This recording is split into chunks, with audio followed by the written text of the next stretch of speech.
Heyo everybody, Haku here with my review for Tower of God Chapter 393 or Season 2 Episode 313, and I have barely any notes for this one, which tells me it was a very good chapter. Usually that's the way I can tell, as somebody who's been doing reviews for now. It's like, if you have very few notes, it's because it was really good and just carried on the story and there's nothing like wrong with it to pick apart or anything like that. And then if you have a lot of notes, it can either mean it's really good because there's a ton of stuff to discuss, or it's really good, or wait, no, it's really good because there's a ton of things to discuss, or it's really bad because there's a ton of things to break down why they were wrong or bad. So I have very few notes, not sure how long the discussion on this will be, but it was a very good chapter, and though it was very simple, it was very important for a good few reasons. So let's discuss it part by part to start off. Rachel tries to resist Bomb, but he's just too OP. We know this by now. We finally get to see what Andrasi's, what her quality does. It's tentacle powers. We don't really know if it has an element or anything yet, but it's tentacle powers. They look kind of like the stereotypical devil tails, you know what I mean? Like spade-shaped. Then Waryun, we know, is seeing paths and using Miseng to communicate that to Andrasi. Andrasi bongs Beta in for a big attack. And I saw some people saying, wow, do you remember when Joaquin was a threat? Or wow, Joaquin just isn't a threat at all anymore. But I think that's not true at all, because Andrasi is one of the strongest regulars we've seen. I think she's not quite up there with Bomb, but behind Bomb, she's probably the strongest in that group. I don't know, she's pretty OP. She's stronger than most of the other regular characters we've seen. And I would say that Joaquin is even stronger than her, because fighting on a... he's kind of holding his own against her pretty well. And fighting against just her normally, I think he could probably win. Not necessarily easily, but he could win. I think he's more up there. Now that Bomb has these new power-ups, I think Bomb is more closer to his level now. Bomb could probably even beat him now, I would say, because Bomb couldn't do it before at all without the use of the soul power-up. But now that he has all these new abilities that he's learned since that time, I think he's probably at least on par with him, but could maybe beat him. But he's fighting right now and holding his own against Andrasi. But in addition to that, this isn't just normal Andrasi. This is Andrasi who's using Beta. Plus, this is Andrasi who knows all of his moves in the future. Because Waryun's communicating exactly what he's going to do to her.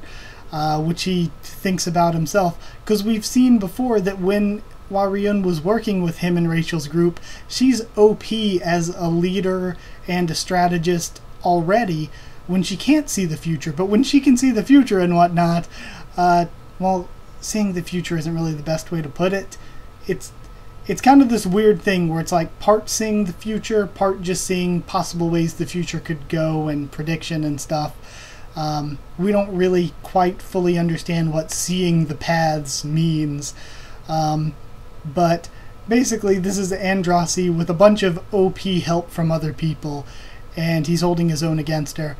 So I would say, again, he's at least as strong as Andrasi, if a bit more, and Andrasi herself is OP as hell. It's just that Bomb is even more OP. Probably close to the same degree. And another thing that I've brought up too, I think I brought it up last week, I don't remember when it was or why it was, I think it was because of someone's comments. If he did fuse with the Albelda clone and become... Sorry, I'm going to do a bunch of discussion on each part of this chapter because it's just like a few simple parts. So it might pad out the video a little bit, but it's more detailed.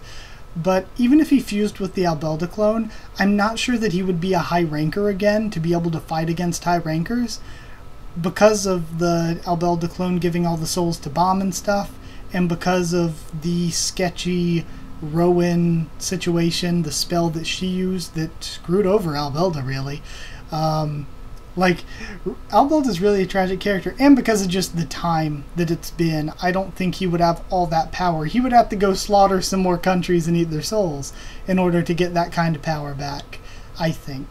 I don't think he would just automatically go back to being high ranker level if he fused with her.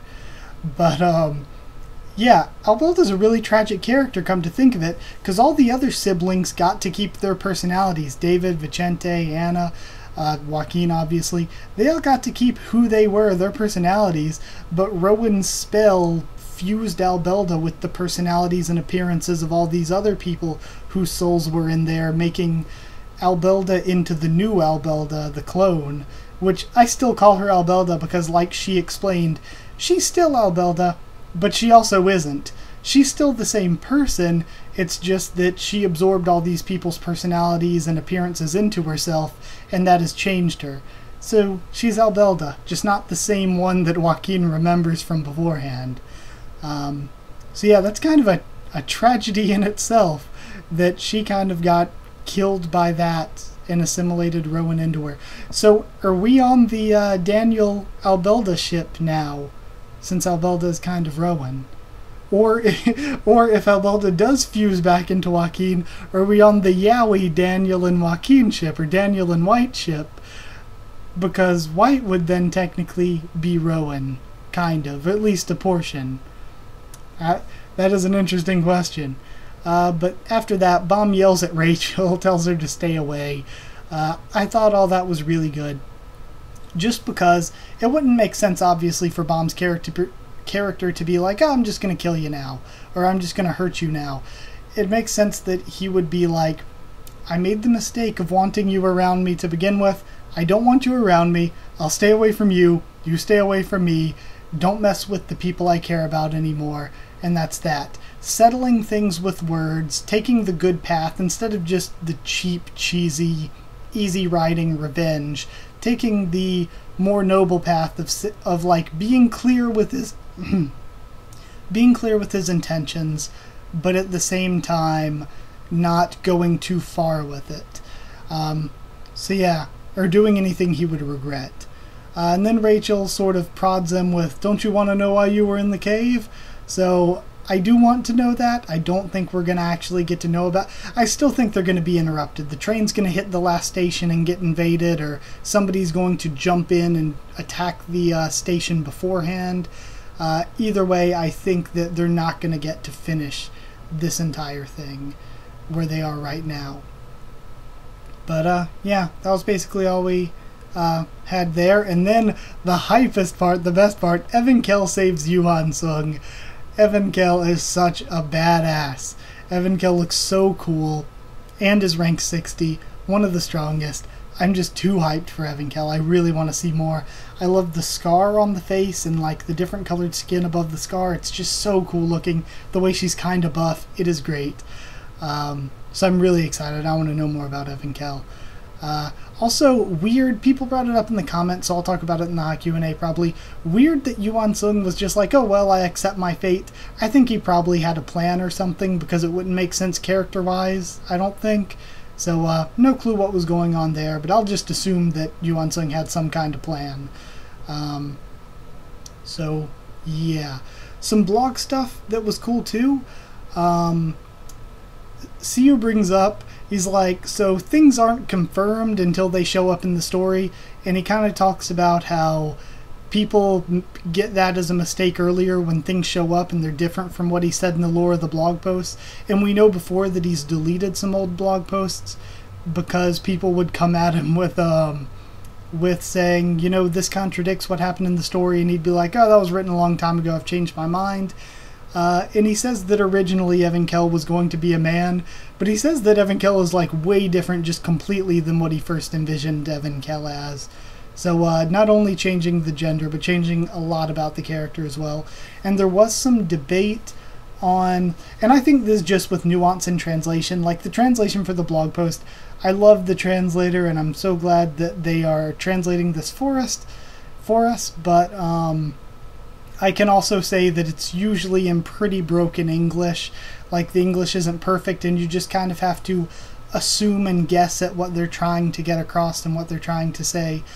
So what I think they're trying to say when Siu, it was translated as but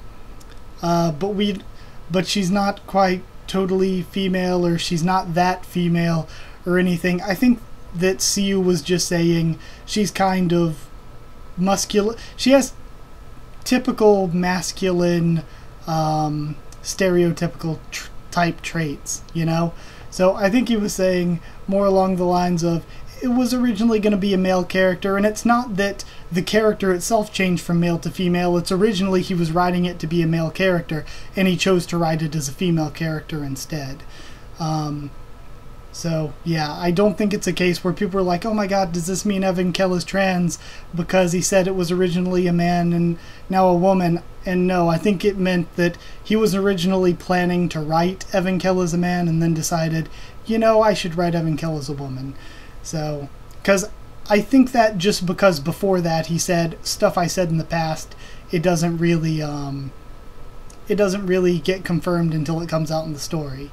So that's why I always say take the blog info like a rumor. Like all the lore from the blog, take it as like a rumor in the tower, and then whether it's confirmed or not, we'll see when it happens. Don't take it as straight fact. He says too that Rachel has always assumed that things would end up like this between her and Baum. She always thought that Baum would hate her, always thought that this would be their relationship. And one thing that he says about it, people that are used to being hated are more comfortable with that than with love. So again, I think that's really cool for a character where we don't know what her past was before, but I think it's cool that she so much expected people to hate her that she always expected Baum to hate her, and we see that her decisions have kind of always been in line with, well, people are going to hate me anyway, so I'm going to do this, and she kind of brings it upon herself. It's kind of like a self-hatred thing, and we've seen a lot of self-hatred from Rachel.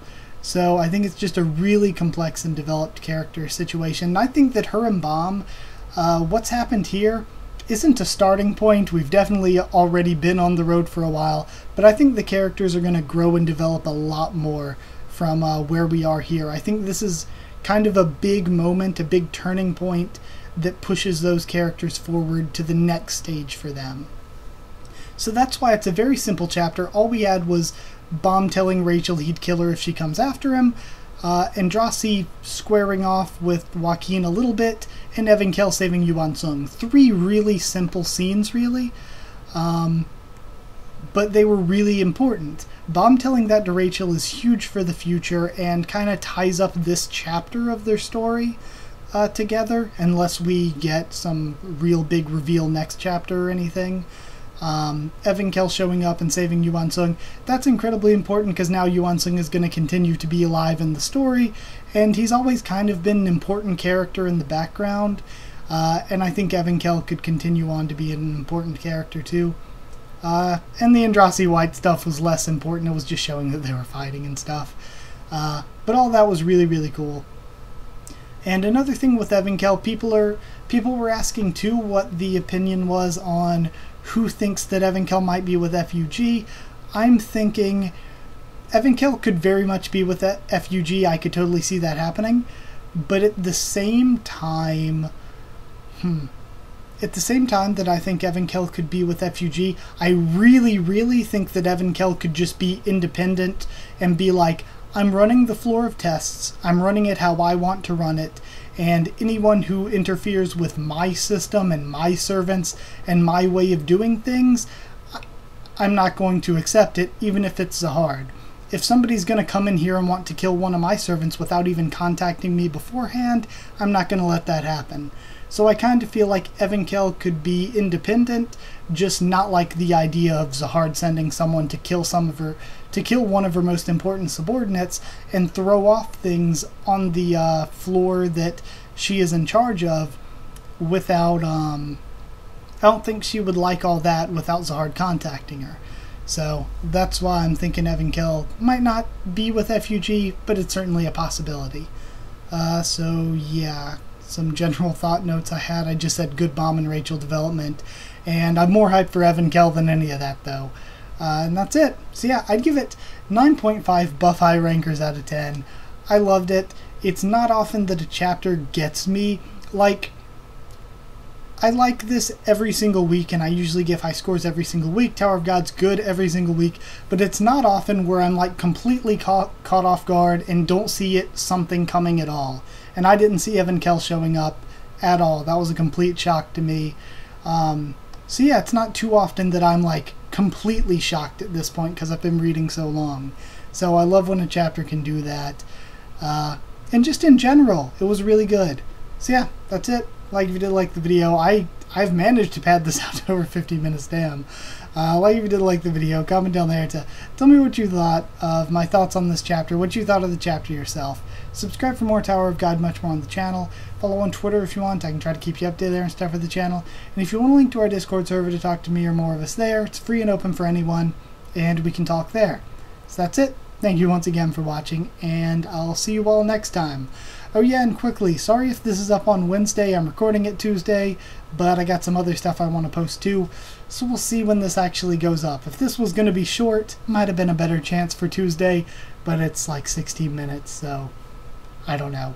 But either way, thank you. See you next time.